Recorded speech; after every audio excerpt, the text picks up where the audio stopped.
نبی پاک صلی اللہ علیہ وسلم پہاڑ پہ بیٹھ کے پڑھتے تھے رات کو، تو وہاں نا ابو سفیان بھی آ گئے سنتے سنتے، کیونکہ انہوں نے پابندی لگائی ہوئی تھی کہ کوئی بھی بندہ وہاں نہ جائے، سوشل بائیکاٹ معاذ اللہ کیا ہوا تھا، کوئی نہ ادھر جائے، تو سنتے سنتے ابو سفیان آ گئے۔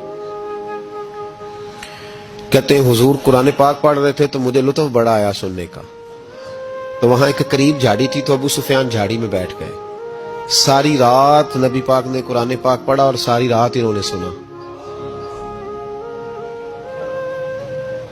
ہمیں اتنا ذائقہ بات سن کے بھی تو آنا چاہیے نا۔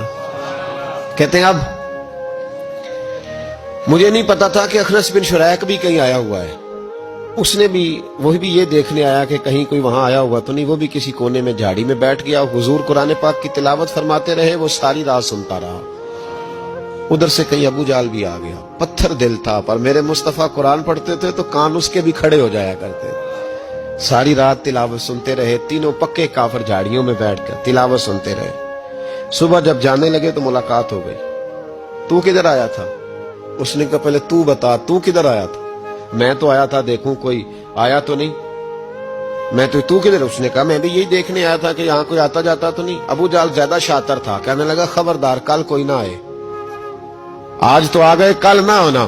اللہ اکبر۔ لیکن جہاں دل لگا ہوتا ہے نا وہاں دل کھینچا چلا جاتا ہے۔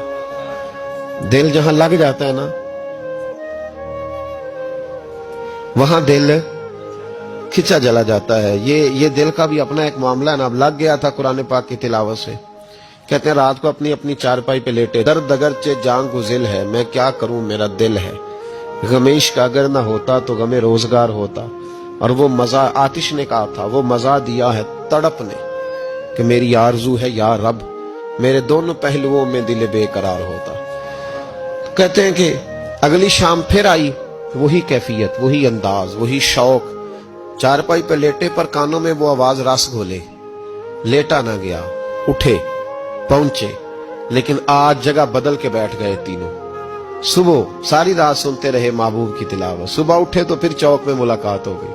تو کدھر آیا تھا؟ تو کدھر؟ ابھی بات ہونے۔ ابو جال ذرا زیادہ شاطر تھا، کہنے لگا میں تو تم دونوں کا خیال کرنے آیا تھا، کہیں تم دونوں تو نہیں آئے، یہ دیکھنے کے لیے آیا تھا۔ اللہ اکبر۔ 3 دن مسلسل آتے رہے اور میرے مصطفیٰ کریم کا ساری رات قرآن پاک سنتے رہے۔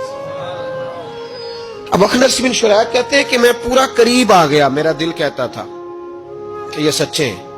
کہتے ہیں میں نے تیسرے دن مشورہ کیا، میں نے کہا یار پتہ تجھے بھی ہے مجھے بھی ہے کہ نہیں آنا، پر ان کی آواز ایسی ہے، وہاں لذت ایسی ہے، نہیں نہ رہا گیا تجھ سے بھی۔ مان کیوں نہیں جاتا کہ ساری باتیں اپنی جگہ پر ان کی بات کانوں سے ہو کے دل میں اترتی چلی جاتی ہے، مانتا کیوں نہیں؟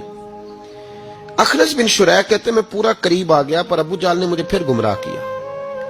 کہنے لگا یار یہیں رہے ہیں، بچپن بھی یہیں گزارا ہے، معاذ اللہ 2 ہاتھ ہیں 2 آنکھیں ہیں، سارا کچھ وہی ہے، کان پٹیاں سفید ہوئی ہیں تو کہتے میں اللہ کا نبی ہوں معاذ اللہ۔ اس نے وسوسہ اندوزی کی تو کہتے میں پھر بیک ہو گیا۔ آپ کیوں نہیں اس شخص کو جانتے جو وسوسہ اندوزی کرتا ہے؟ آپ اس جگہ کیسے چلے گئے جہاں وسوسہ اندوزی ہوتی ہے؟ یاد رکھیں اس جگہ جائیں جہاں جانے سے دل صاف ہوتا ہے، جہاں جانے سے دل کا زنگ اترتا ہے، آپ کے وسوسے دور ہوں گے۔ وہاں جائیں جہاں ایمان کی، یقین کی، تیقن کی دولت بڑھتی ہے۔ کیوں وہاں جاتے ہو جو بیک کر دیتا ہے؟